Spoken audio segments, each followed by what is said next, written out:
नमस्कार, मैं संदीप कुमार आप सभी का स्वागत करता हूं। दोस्तों, हमने बेसिक चैप्टर को कंप्लीट कर लिया है और आज से हम एक नए टॉपिक की शुरुआत करने जा रहे हैं जिसका नाम है टेंस। यानी मैं आपको टेंस पढ़ाने जा रहा हूं। टेंस बहुत इंपॉर्टेंट टॉपिक होता है हर एग्जाम के लिए, क्योंकि टेंस कोई अकेला टॉपिक नहीं है, इसकी पूरी फौज है। जैसे टेंस है, वर्ब है, मॉडल्स है, पैसिव वॉइस है, नरेशन है, ये सारे के सारे टॉपिक्स टेंस से रिलेटेड होते हैं। अगर आप टेंस सीख गए तो वे सारे के सारे टॉपिक आसानी से आप समझ सकते हैं। ठीक है जी। जैसे ही कोई टॉपिक खत्म होगा, मैं आपको उस टॉपिक के 100 प्लस क्वेश्चन की प्रैक्टिस कराऊंगा, तब जाकर के वो टॉपिक एक्चुअल में खत्म माना जाता है। क्योंकि आपको पता है, अगर आप अच्छे से थ्योरी पढ़ोगे उसके बाद क्वेश्चन करोगे तो ही तो वो चैप्टर कंप्लीट माना जाता है।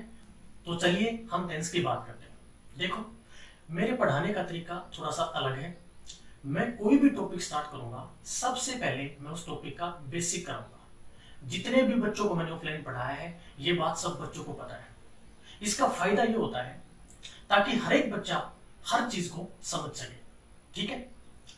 अगली बात यह है कि टेंस को हम बचपन से पढ़ते आ रहे हैं, लेकिन जो भी आपने टेंस बचपन से पढ़ा है ना, वो रूल बेस है, वो ट्रांसलेशन बेस है। उससे काम नहीं बनने वाला, उससे काम नहीं चलेगा। रूल बेस का मतलब है कि यहाँ पे V2 आएगा, यहाँ पे पास्ट इंडेफिनिट आएगा, यहाँ पे पास्ट परफेक्ट आएगा। ट्रांसलेशन की अगर बात करें तो डॉक्टर के आने से पहले रोगी मर गया था, उसने खाना खा लिया है, खा चुका है, इसमें परफेक्ट लगाएंगे। इससे काम बिल्कुल भी नहीं चलेगा और एग्जाम्स में आने वाले कोई भी क्वेश्चन आप नहीं बना पाओगे। तो तरीका क्या है? सिंपल तरीका है, चीजों को हम कॉन्सेप्चुअल वे से समझेंगे, जो बहुत इंपॉर्टेंट है। मैं कभी रट्टा नहीं मराता, ये मेरी गारंटी है। स्पेशली ग्रामर में कोई रट्टा नहीं मराऊंगा। अगर आपने एक बार वीडियो देख लिया तो मेरी गारंटी है आप पूरा सिलेबस करके जाओगे। तो चलिए हम शुरुआत करते हैं टेंस की। तो सबसे पहले मैं आपसे क्वेश्चन पूछता हूं, व्हाट इज टेंस? तो कई बच्चे रिप्लाई करेंगे कि सर टेंस तो काल होता है। टेंस काल, महाकाल, भोकाल नहीं होता। मैंने पूछा टेंस है क्या, उसकी पहचान क्या है, उससे कैसे कैसे क्वेश्चन पेपर में आते हैं। ये सभी बातों का डिस्कशन इस चैप्टर के अंदर पूरा डिटेल के अंदर मैं करवाने जा रहा हूं और ये मेरी गारंटी है। अगर आपने एक बार कर लिया, थोड़ी सी दिक्कत तो होगी, लेकिन अगर आपने एक बार कर लिया तो एग्जाम चाहे कोई सा भी दे लेना, हर एग्जाम में अगर टेंस से क्वेश्चन आया तो आप पक्का बना गए होंगे। चलिए हम शुरुआत करते हैं। देखो, टॉपिक का नेम जैसा कि आपको पता है, time and tense. Time and tense. सबसे पहले हम टेंस की डेफिनेशन की बात करेंगे कि एक्चुअल में टेंस है क्या। टेंस एक्चुअल में एक वर्ब की फॉर्म होता है। टेंस क्या होता है? वर्ब की फॉर्म, जो हमें क्या बताती है? टाइम के पॉइंट्स बताते हैं। यानी आज के बाद अगर आपसे कोई पूछे कि टेंस क्या है, तो सिर्फ आपको यह बताना है कि टेंस एक वर्ब की फॉर्म होता है। जस्ट एक वर्ब की फॉर्म है, जो वर्ब की फॉर्म हमें क्या बताएगी? टाइम के पॉइंट्स बताएगी। यही इसकी कंप्लीट डेफिनेशन होती है। डेफिनेशन के अंदर तीन चीज को मैंने अंडरलाइन किया है। पहला है वर्ब, दूसरा है टाइम और तीसरा है टाइम के पॉइंट्स। अगर इन तीनों चीजों को मैं डिटेल में आपको बता दूं कि वर्ब क्या है, टाइम क्या है, टाइम के पॉइंट्स क्या है, तो टेंस की डेफिनेशन अपने आप में क्या हो जाएगी? क्लियर। जैसा कि मैंने बताया कि मैं बेसिक से पढ़ाऊंगा। ठीक है। सबसे पहले उठा लेते हैं वर्ब। एक वीडियो के अंदर अलग से मैंने कराया है वर्ब, फिर भी यहां भी करा देता हूं, कुछ बच्चे नए होंगे जो देख रहे होंगे। तो देखो, वर्ब क्या है? वर्ब में पहली बात, एक्शन हो भी सकता है और नहीं भी, दोनों बातें हो सकती है। ठीक है। वर्ब में एक्शन हो भी सकता है, नहीं भी। तो यहां से मैंने इसकी डेफिनेशन बनाई, a verb expresses doing, happening और स्टेट। यानी कि वर्ब जो होती है ना, वो हमें क्या बताती है? डूइंग, हैपनिंग और स्टेट। डूइंग में क्या होता? एक्शन। हैपनिंग में क्या होता? एक्शन। लेकिन स्टेट में कोई एक्शन नहीं होता। स्टेट के अंदर कोई भी एक्शन नहीं होता। डूइंग के अंदर जो एक्शन आता है वो ऐसा एक्शन होता है जो हमारे द्वारा किया जाता है। हैपनिंग के अंदर ऐसा एक्शन आता है जो हमारे द्वारा नहीं किया जाता, वो हमारे साथ होता है।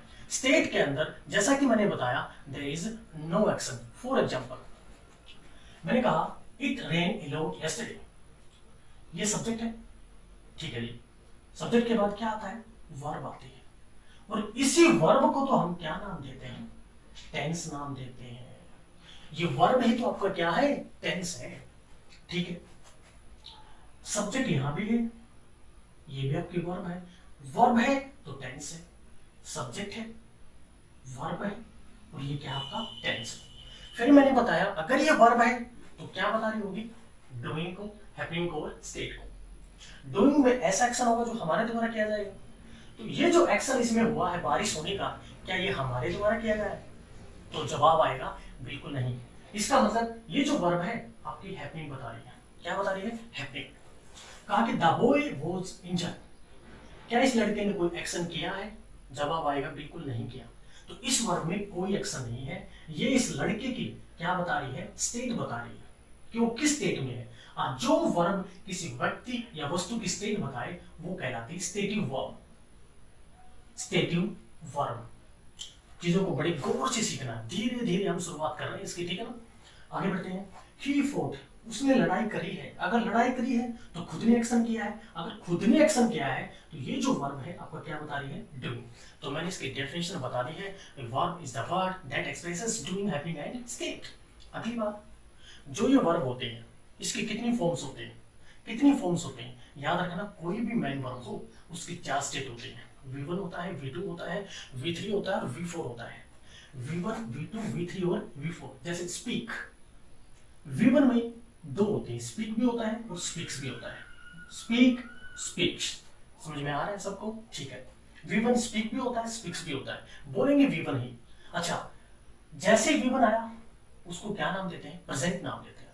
V2 स्पोक, क्या नाम देंगे? पास्ट। V3 स्पोकन, क्या नाम देंगे? परफेक्ट। V4 स्पीकिंग, क्या नाम देंगे? कंटीन्यूअस। ये वर्ब की फॉर्म थी। और ये जो है मैंने क्या बताया, वर्ब क्या बताती है? डूइंग, हैपनिंग और स्टेट। इतना आप एक बार उतारिए, उसके बाद हम आगे बढ़ेंगे। अभी तक सिर्फ डेफिनेशन बताई है और डेफिनेशन में भी एक चीज बताई है, वर्ब। पहली बात तो ये बताई है कि टेंस एक्चुअल में है क्या। टेंस एक वर्ब की फॉर्म होता है जो हमें टाइम के पॉइंट्स बताती है। वर्ब मैंने बता दिया है। अब बारी है किसकी? टाइम की। फिर कराऊंगा टाइम के पॉइंट्स। पहले सीखते हैं टाइम क्या होता है। देखो, चलिए दूसरा पॉइंट समझते हैं। दूसरा पॉइंट है टाइम क्या है। टाइम को मैंने नाम दिया है समझाने के लिए 4D, यानी फोर्थ डायमेंशन। डायमेंशन का मतलब होता है ए यूनिट ऑफ मेजरमेंट, यानी मापने की इकाई, यानी ये चीजों को मापेगा। टाइम का मतलब है चीजों को मापेगा। किसको मापेगा? बाद में समझाऊंगा।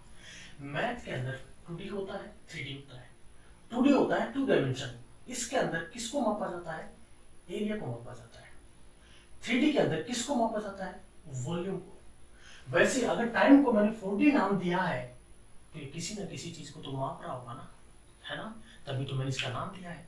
तो याद रखना, टाइम डिसाइड करता है हमेशा किसको? टेंस को। Time decide the tense. और टेंस क्या होता है? वर्ब की फॉर्म।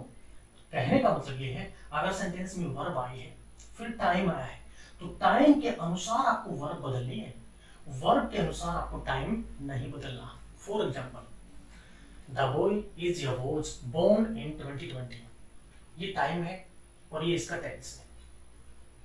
और अभी एक लाइन बताई, ये याद रखना, लास्ट तक काम आएगी टेंस के अंदर। टाइम डिसाइड्स द टेंस, ठीक है? और कुछ समझ में आए चाहे न आए, लेकिन इस लाइन को हमेशा याद रखना, टाइम डिसाइड्स द टेंस। जैसे ये टाइम है और ये इसका टेंस है। टाइम किसका है? पास्ट का है। टाइम अगर पास्ट का है तो टेंस भी किसका होगा? पास्ट का। क्या कट जाएगा? इज। और क्या आएगा? वॉच। मेरे कहने का मतलब ये है कि टाइम डिसाइड द टेंस होता है। टाइम के अकॉर्डिंग ही टेंस को बदला जाता है, यानी टाइम ही एक्शन को मापता है। आप सुबह उठते हैं, स्कूल जाते हैं, कॉलेज जाते हैं, सेंटर जाते हैं, कहीं भी जाते हैं, कुछ भी करते हैं, उन सारी चीजों को टाइम से माप कर ही तो बताते हैं कि ये घटना, ये काम पास्ट का है, ये घटना प्रेजेंट की है और ये घटना फ्यूचर की होगी। इसलिए बार बार बता रहा हूं कि टाइम डिसाइड द टेंस। मान लो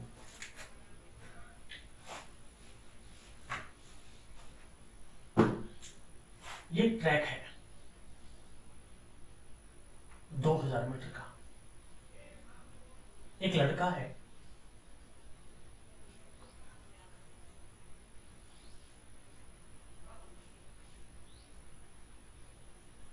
ठीक है? मैंने कहा आपको दौड़ लगानी है। इसने कहा ठीक है लगा दो। मैंने कहा स्टार्ट कर दे। ये लड़का यहां से होता हुआ और ये वापस यहां पहुंच गया। इसने टाइम लिया 7 मिनट का।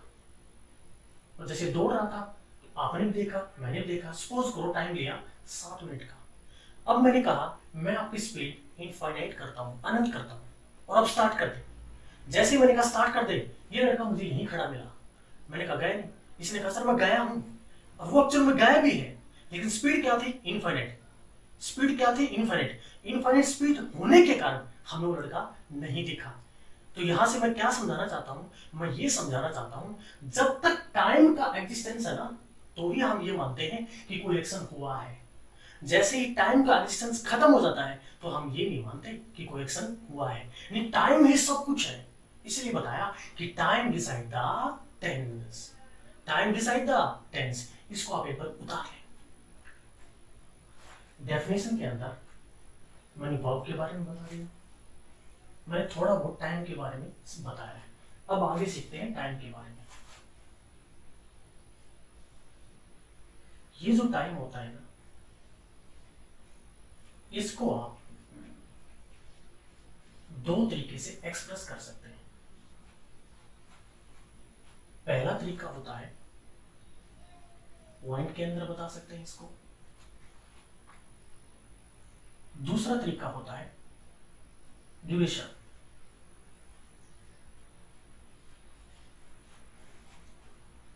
पॉइंट वहन का रिप्लाई होता है, और इसके लिए सिंस प्रेपोजिशन का इस्तेमाल किया जाता है। इसके लिए सिंस का इस्तेमाल किया जाता है।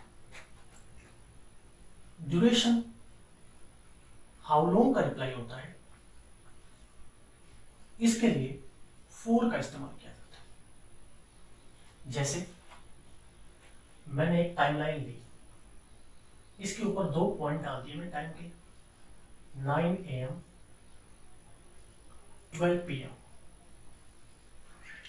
9 AM और 12 PM दोनों टाइम के पॉइंट हैं। क्या है? पॉइंट। लेकिन 9 से 12 बजे के बीच जो ड्यूरेशन है वो कितने घंटे का है? 3 आवर्स। इसको हम क्या बोलते हैं? ड्यूरेशन। इसके लिए प्रेपोजिशन फॉर का इस्तेमाल करेंगे, और पॉइंट के लिए सिंस का इस्तेमाल करते हैं।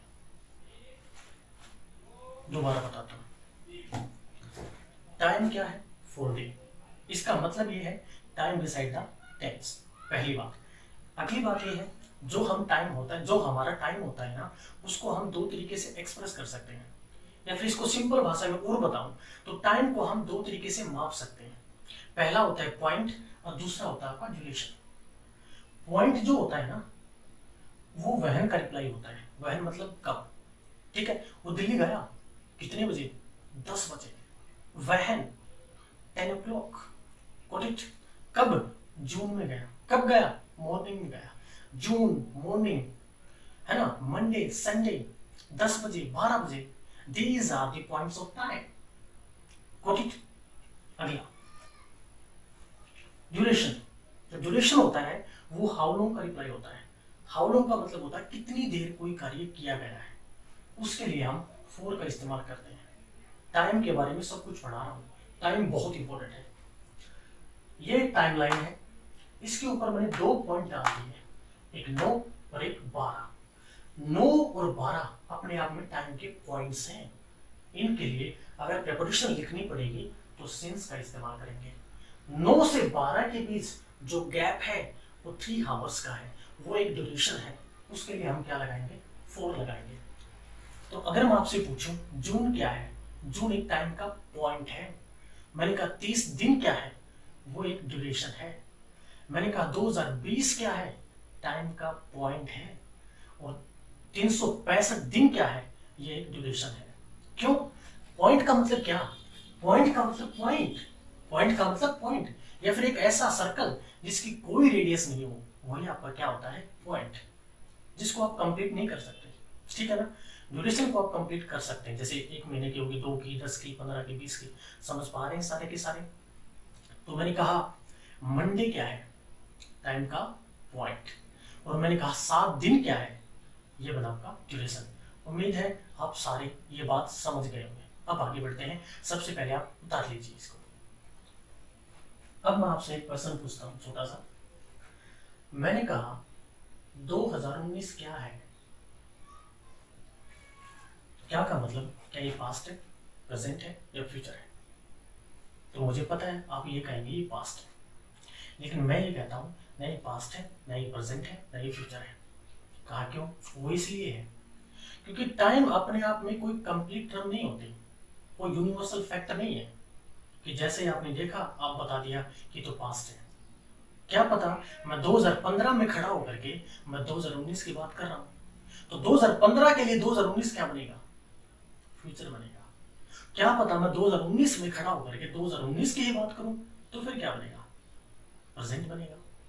इसका मतलब ये हुआ कि टाइम कोई कंप्लीट टर्म नहीं होते हैं कि जैसे आपने देखा और आपने बता दिया कि ये पास्ट है, ये प्रेजेंट है, फ्यूचर है, तो फिर क्या है? टाइम एक रिलेटिव टर्म होते हैं। रिलेटिव टर्म, रिलेटिव टर्म का मतलब ये है टाइम को किसी दूसरे टाइम से आपको रिलेट करना पड़ेगा। टाइम को किसी दूसरे टाइम से रिलेट करके आप ये बता सकते हैं कि लिखा हुआ टाइम प्रेजेंट का है, पास्ट का है या फ्यूचर का है। अकेला टाइम नहीं बता सकता कि ये पास्ट का है, प्रेजेंट का या फ्यूचर का। लेकिन एक दो बात और भी समझनी पड़ेगी, वो ये है कि कई टाइम के पॉइंट फिक्स होते हैं जिसमें आप देखते ये बता सकते हैं कि ये पास्ट है, ये फ्यूचर है। For example yesterday, tomorrow, last month, next month, है ना? ये सारे के सारे पॉइंट फिक्स है, आप बता सकते हैं। लेकिन मैंने कहा 4 बजे, मैंने कहा 5 बजे, मैंने कहा जून, मैंने कहा मंडे, ये पॉइंट फिक्स नहीं होते। इन्हें किसी दूसरे टाइम की जरूरत होती है जिससे रिलेट करके आप ये बता सकते हैं कि लिखा हुआ टाइम प्रेजेंट का है, पास्ट का या फ्यूचर का। तो इससे हमने एक बात और भी सीख ली। वो क्या सीख ली? आप साथ में उतार लेना, मैं उतारने जा रहा हूं, ठीक है?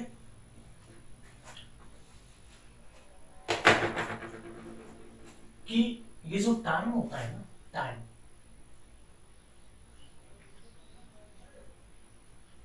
इसके रेफरेंस भी दो होते हैं। जैसे टाइम को एक्सप्रेस दो तरीके से कर सकते हैं, पॉइंट ड्यूरेशन में, वैसे ही टाइम के रेफरेंस दो होते हैं। किसी ने पूछा कौन कौन से हैं? पहला होता है रिलेट वाला टाइम, दूसरा है रिपोर्ट वाला टाइम। थोड़ा सा ध्यान लेते हैं इसको। दूसरा है रिपोर्ट वाला टाइम।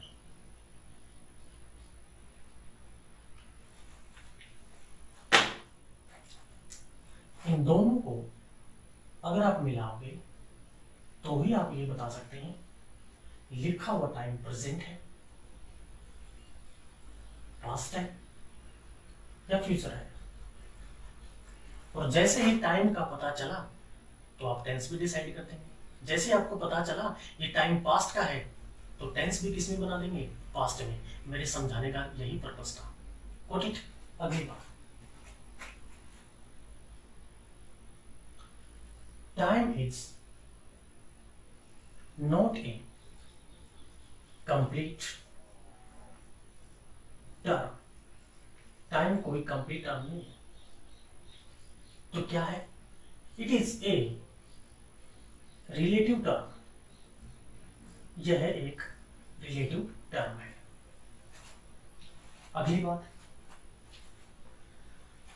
आपको लिखना है, रिलेट के अंदर वो टाइम होता है जो सेंटेंस के अंदर गिवन होता है, या फिर रिलेट वाला वो टाइम होता है जो सेंटेंस के अंदर गिवन होता है। एक बार उतार लो, बस मैं समझा दूंगा। रिपोर्ट वाला वो टाइम होता है जिस समय हम उसके बारे में बता रहे होते हैं, या फिर रिपोर्ट वाला वो टाइम है जिस समय वो एक्शन के बारे में आप बता रहे होते हैं। समझ पा रहे हैं सारे के सारे? दोबारा बताता हूँ। जैसे टाइम को एक्सप्रेस दो तरीके से कर सकते हैं, वैसे ही टाइम के रेफरेंस भी दो होते हैं, कभी सिंगल रेफरेंस नहीं होता है, ठीक है?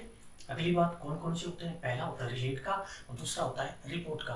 रिलेट में वो टाइम होता है जो सेंटेंस में गिवन होता है, या फिर रिलेट वाला वो टाइम होता है जिस समय कोई एक्शन होता है। अलग अलग चीजें बता रहा हूँ। जिस समय कोई एक्शन होता है वो वाला टाइम आपका रिलेट वाला टाइम होता है। रिपोर्ट वाला वो टाइम होता है जिस समय आप रिपोर्ट कर रहे होते हैं, जिस समय आप बता रहे होते हैं। और अगली बात, reporting time by default present होता है।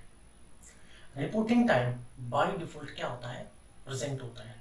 इसलिए आपने 2019 को क्या बताया था? पास्ट बताया था। क्यों? क्योंकि रिपोर्टिंग टाइम तो प्रेजेंट था ना, प्रेजेंट में खड़ा होकर के 2019 की बात करी तो क्या बना था? पास्ट बना था। रीजन वही था। ठीक है, आपने उतार लिया होगा। मैं कुछ एग्जांपल देता हूँ आपको। ठीक है, एक बार आप इसको उतार लिया, अगर नहीं उतारा हो तो फिर हम आगे बढ़ेंगे।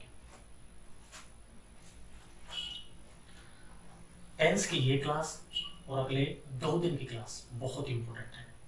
उसके बाद मेरी गारंटी है मैं आपको कंप्लीट टेंस करा दूंगा। उसके बाद अलग से आपको कहीं पर करने की जरूरत नहीं पड़ेगी, ये मेरी गारंटी है।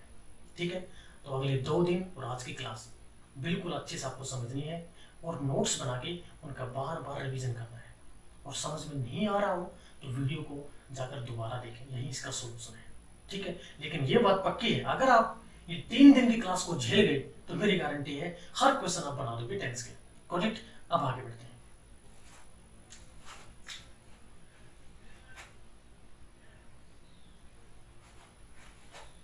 जो रिपोर्टिंग टाइम है वो बाय डिफॉल्ट क्या बताया मैंने? प्रेजेंट होता है। ठीक है, दूसरा मैंने ये भी तो बताया है ना कि टुमारो है, यस्टरडे है, लास्ट मंथ है, नेक्स्ट मंथ है, ये फिक्स होते हैं। देखते ही हम पहचान जाएंगे कि ये पास्ट है, ये प्रेजेंट है, सॉरी ये फ्यूचर है। Got it? एग्जांपल देता हूँ फिर अच्छे से समझ में आएगा। कुछ एग्जांपल देता हूँ आपको, उनके माध्यम से ये सारी चीजें आपको समझाने की मैं कोशिश करता हूँ। The boy, the letter, yesterday.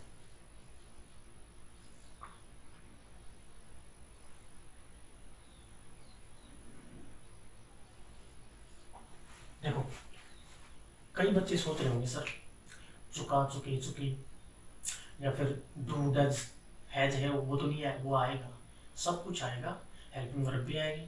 अभी मैं सिर्फ टाइम के बारे में बात कर रहा हूँ और एक्चुअल में देखा जाए अभी मैं सिर्फ डेफिनेशन पढ़ा रहा हूँ आपको, डेफिनेशन, इसके अलावा कुछ भी नहीं। टाइम के बारे में कंप्लीट नॉलेज आपको देने जा रहा हूँ। उसके बाद हेल्पिंग वर्ब आएगी, बनती कैसे है, परमानेंट कैसे याद करी जाए, वो सारे मेथड्स मैं आपको करवाने जा रहा हूँ। आपको बिल्कुल डरना नहीं और चिंता नहीं करनी। ठीक है जी? देखो, ये एग्जांपल मैंने लिखा आपके लिए। ऑप्शन देता हूं। पोस्ट, पोस्टेज, विल पोस्ट, ये इसके ऑप्शन है। ये वर्ब है, वर्ब है तो टेंस है, इसका मतलब यहाँ पे टेंस आएगा। तो टेंस क्या होता है? टाइम पे डिपेंड होता है। आपकी जानकारी के लिए बता दूं, अभी मैंने वर्ब के बारे में थोड़ा बहुत बताया है। तो ये V1 है तो इसको हम बोलेंगे प्रेजेंट। थोड़ी सी मदद कर देता हूं, इसको बोलेंगे पास्ट, इसको बोलेंगे फ्यूचर। करेक्ट? अब आपको थोड़ा सोचना है इस ऑप्शन में क्या आएगा। बिल्कुल आसान है, ये सबसे आसान क्वेश्चन है, मुझे लगता है सारे बच्चे बता देंगे। ठीक है, चलो मैं आपकी मदद करता हूँ, आपको समझाता हूँ। ये सब्जेक्ट है, यहाँ पे वर्ब आएगी। वर्ब आपका क्या होता है? टेंस। ठीक है, इस तरह क्या आपका टाइम। No doubt? ठीक है, टाइम डिसाइड द टेंस है। टाइम किसका है? पास्ट का है। टाइम अगर पास्ट का है बेटा तो टेंस भी किसका होगा? पास्ट का होगा ना। क्या आ जाएगा? पोस्टेड आ जाएगा। क्या कर जाएगा? Present and future. ऐसे क्वेश्चन आपको बनाने होते हैं, न कि ट्रांसलेशन से। The boy posted the letter yesterday, लड़के ने पोस्ट किया लेटर को कल, ऐसा नहीं होता है। अगर आप अच्छे एग्जाम की तैयारी कर रहे हैं तो सबसे बेस्ट तरीका यही है। ठीक है, अब आगे बढ़ते हैं, थोड़ा सा आगे। एक बार आप उतारें, देखो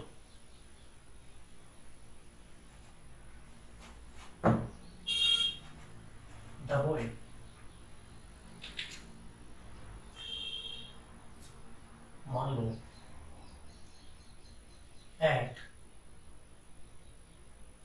PM कर दिया मैंने, ठीक है। अब बताओ इसके अंदर कौन सा ऑप्शन आएगा। अब आपको ये बताना है कि इसके अंदर A आएगा, B ऑप्शन आएगा या C ऑप्शन आएगा या फिर तीनों आएंगे। सबसे पहले आप ट्राई करें कौन सा इसमें आ सकता है। मुझे पता है आप ट्रांसलेशन पक्का करेंगे, लेकिन उससे तो क्वेश्चन बनेगा नहीं। मैं कई बार बता चुका, many times I have repeated the same thing कि ट्रांसलेशन के माध्यम से क्वेश्चन नहीं बनते हैं। कॉन्सेप्ट अच्छा होगा तो क्वेश्चन ऑटोमेटिक बनेंगे, ठीक है। पहले आप बनेंगे इसको।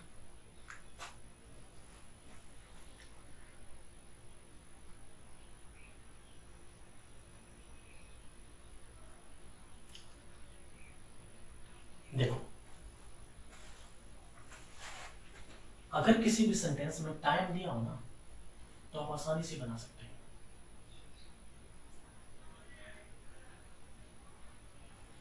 ये टाइम है 4 PM टाइम है। टाइम को एक्सप्रेस दो तरीके से कर सकते हैं, ये आपका पॉइंट है। ये टाइम है और टाइम का पॉइंट है, और कई बार बता चुका टाइम डिसाइड द टेंस है। Option present past and future है। देखो एक बात बताओ, अगर कोई व्यक्ति 10 बजे काम शुरू करे, 10 बजे काम शुरू करे और 10 बजे ही रिपोर्ट कर दे, 10 बजे क्या कर दे, रिपोर्ट कर दे उस टाइम को, उस एक्शन को, तो क्या उस सेंटेंस के अंदर 10 बजे लिखने की जरूरत है? आप सोचिए, थोड़ा दिमाग के ऊपर जोर डालिए, ठीक है ना। एक बार दोबारा बताता हूं, अगर कोई व्यक्ति मान लो 10 बजे काम शुरू करता है और वो 10 बजे ही रिपोर्ट कर दे, तो क्या 10 बजे लिखने की जरूरत है? तो जवाब आना चाहिए बिल्कुल नहीं। क्यों?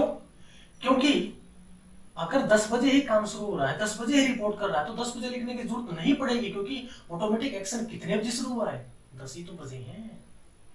जैसे मैं क्लास 8 बजे स्टार्ट करूं और 8 बजे ही रिपोर्ट कर दूं, तो लिखने की क्या जरूरत है? क्योंकि ऑटोमेटिक बजे ही कितने हैं? 8।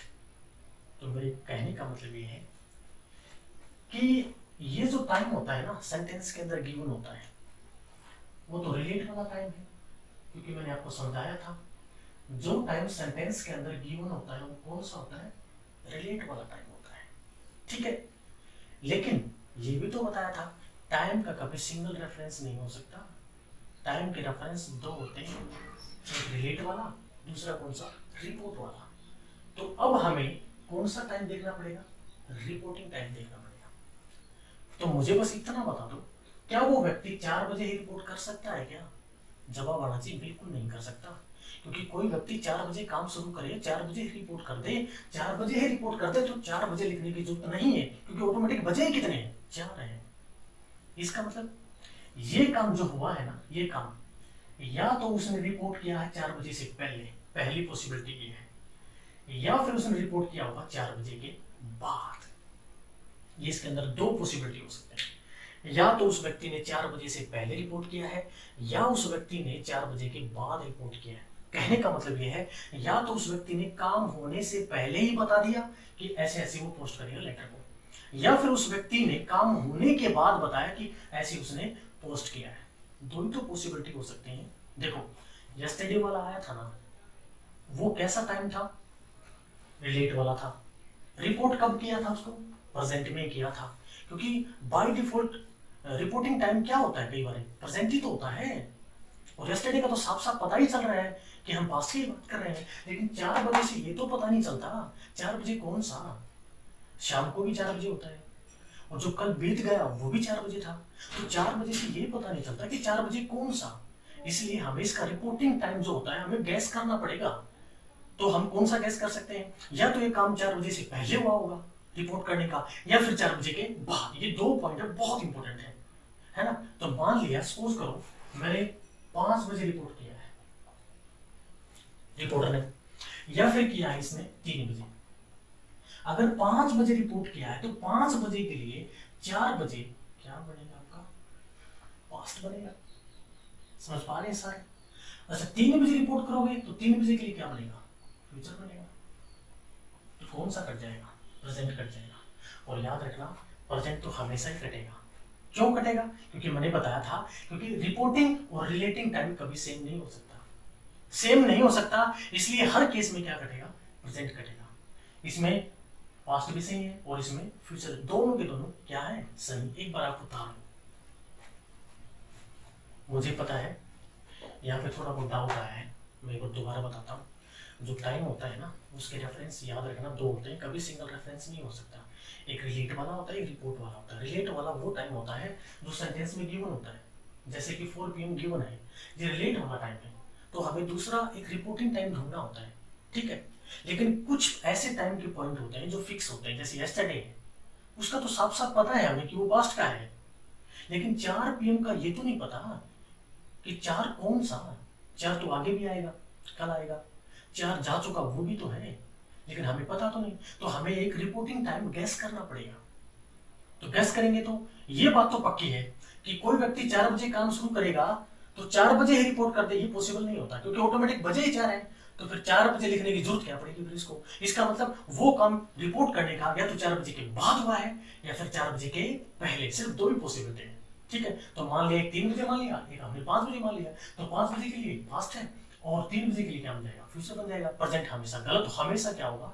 गलत होगा। अगली बात ये है, याद रखना, सेंटेंस के अंदर जो टाइम होता है ना, सेंटेंस के अंदर जो टाइम गिवन होता है, उसका रिपोर्टिंग टाइम हमेशा उससे अलग होता है। जैसे रिपोर्टिंग टाइम 5 बजे लिया हमने, रिपोर्टिंग टाइम 3 बजे लिया। तो समझाना ही चाहता हूँ, ये भी लिख सकते हैं, सेंटेंस के अंदर जो टाइम गिवन होता है रिलेट वाला, उसका रिपोर्टिंग टाइम हमेशा उससे अलग होता है। उसका रीजन सिर्फ एक ही है, क्योंकि रिलेटिंग और रिपोर्टिंग टाइम कभी सेम नहीं हो सकता है, ठीक है। तो आज की ये टेंस की बिल्कुल बेसिक क्लास थी, जिसमें मैंने टेंस की सिर्फ डेफिनेशन बताई है कि टेंस एक्चुअल में होता क्या है। टेंस के अंदर 3 चीजें होती हैं। पहला आपका वर्ब है। टेंस क्या होता है? वर्ब की फॉर्म होता है जो हमें टाइम के पॉइंट्स बताता है, ठीक है। वर्ब क्या है? सारी बातें बताई। फिर टाइम क्या है? 4D होता है। याद क्या रखना है? टाइम डिसाइड्स द टेंस है। अगली बार टाइम को एक्सप्रेस 2 तरीके से कर सकते हैं। टाइम के रेफरेंस भी कितने होते हैं? 2। दोनों को मिलाकर ही आप क्या बता सकते हैं कि प्रेजेंट है, पास्ट है या फिर फ्यूचर है। टाइम कोई कंप्लीट टर्म थोड़ी ना है, टाइम एक रिलेटिव टर्म है। दोनों को मिलाओगे तो ही पता चलेगा प्रेजेंट है, पास्ट है या फ्यूचर है। सर ने 2 बातें और बताई थी। कई बार टाइम जो है फिक्स होता है, उसका आप बता सकते हैं कि पहले से ही बता सकते हैं पास्ट का है, प्रेजेंट का है, फ्यूचर का है। जैसे यस्टरडे है, टुमारो है, लास्ट मंथ है, नेक्स्ट मंथ है। लेकिन सारे तो नहीं होते, जैसे जून है, जुलाई है, मंडे है, या फिर 4 बजे है, 12 बजे है, 1 बजे है। इन केस में हमें एक टाइम को एज्यूम करना पड़ता है। फिर सर ने लास्ट का ये बताया था कि रिलेटिंग और रिपोर्टिंग टाइम सेम नहीं होते हैं, ठीक है। दोनों का टाइम बिल्कुल क्या होता है? अलग अलग होता है। इससे ये समझ में आया कि जो टाइम सेंटेंस के अंदर गिवन होता है, उसका रिपोर्टिंग टाइम हमेशा क्या होता है? अलग होता है। तो फिलहाल आज के लिए इतना ही। अगर आपको ये वीडियो पसंद आया तो please like, share and subscribe जरूर करें, ठीक है। बाकी मिलते हैं नेक्स्ट वीडियो लेक्चर में, तब तक टेक केयर, गुड बाय।